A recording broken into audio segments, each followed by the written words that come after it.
नमस्कार, हरियाणा वेव्स में आपका स्वागत है। हम हैं आज आदमपुर और आदमपुर में था शिक्षा अधिकार पंचायत और वहां पर पहुंचे हुए थे मनीष सिसोदिया, दिल्ली के उप मुख्यमंत्री, और साथ में हमारे साथ हैं सत्येंद्र सिंह।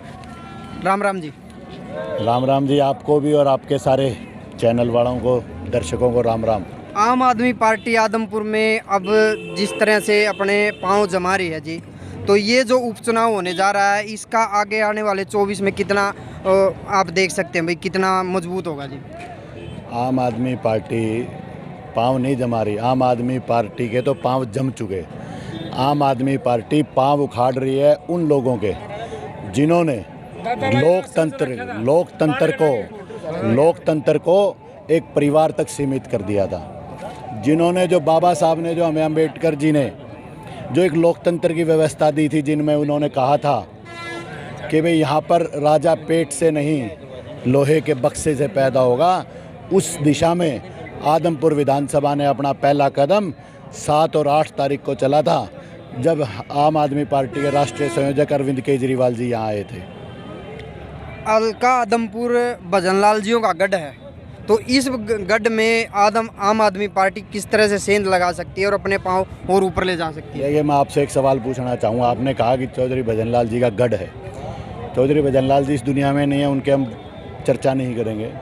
आप मुझे बताइए, 68 में पहला चुनाव हुआ, 68 के चुनाव से लेकर आज तक कितनी बारी कांग्रेस पार्टी यहाँ से जीती और कितनी बार बतौर निर्दलीय कुलदीप बिश्नोई और उनका परिवार जीता? अगर वो बतौर निर्दलीय यहाँ पर अधिक बार जीते हों तो उनका गढ़ मानेंगे, अगर वो कांग्रेस पार्टी या किसी और पार्टी की टिकट पर जीते हों तो मैं उनका गढ़ मानने का काम नहीं करूँगा। कुलदीप बिश्नोई के बारे में लोगों का कहना है कि भाई कुलदीप बिश्नोई अगर यहाँ से जीतते हैं तो वो भजनलाल से भी ज़्यादा काम करेंगे जी। पिछले 24 साल से कुलदीप बिश्नोई जी यहाँ पर विधायक है और किसी न किसी रूप में यहाँ से प्रतिनिधित्व कर रहे हैं, चाहे लोकसभा में किया हो चाहे विधानसभा में। मैं पूछना चाहूँगा आज उन लोगों से जो कहते हैं कि कुलदीप बिश्नोई जी ज़्यादा काम करेंगे, मैं पूछना चाहूँगा लोकसभा के सांसद होते हुए कितने करोड़ों रुपए की ग्रांट लैप्स करवाने का काम कुलदीप बिश्नोई जी ने किया? वो करोड़ों रुपए की ग्रांट लैप्स नहीं हुई, वो आदमपुर के जागरूक मतदाताओं के साथ ठगी करने का काम कुलदीप बिश्नोई ने किया। जो पैसा केंद्र की सरकार ने, जो पैसा हमारे टैक्स से हमारे विकास के लिए खर्च होना था, उस पैसे को खराब करने का काम कुलदीप बिश्नोई जी ने किया। अब उपचुनाव से पहले जैसे कुलदीप बिश्नोई ने घोषणा कर दी है कि भाई बहुत सारे काम मैं करवा रहा हूं, या फिर उन्होंने शुरुआत भी कर दी है, वो क्या सिर्फ चुनाव जीतने के लिए?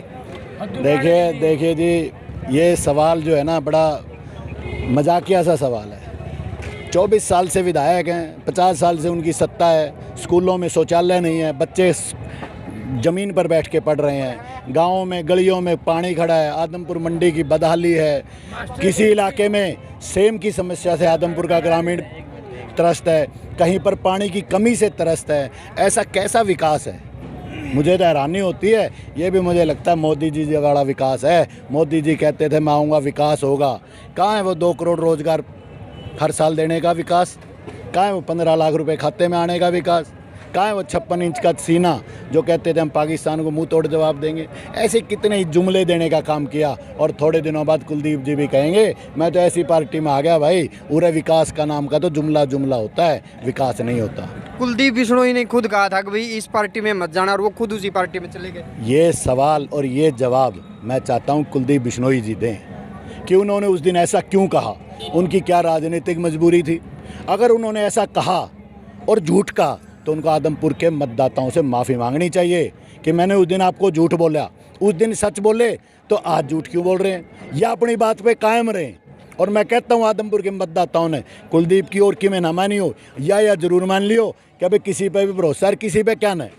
एक पार्टी तो यह जिसका तर कुलदीप ने कहा है भाई पीठ में चूरा घोंप दिया आदमपुर के लोगों की पीठ में, और दूसरी पार्टी एक होती थी कांग्रेस आई, जो ही भोरिए कांग्रेस गई, तो एक ही पार्टी बचती है और वो आम आदमी पार्टी बचती है। और ये मनीष जी ने कहा अभी ये बदलाव होगा, और ये बदलाव आदमपुर के जागरूक मतदाता करेंगे। वो दिन दूर नहीं।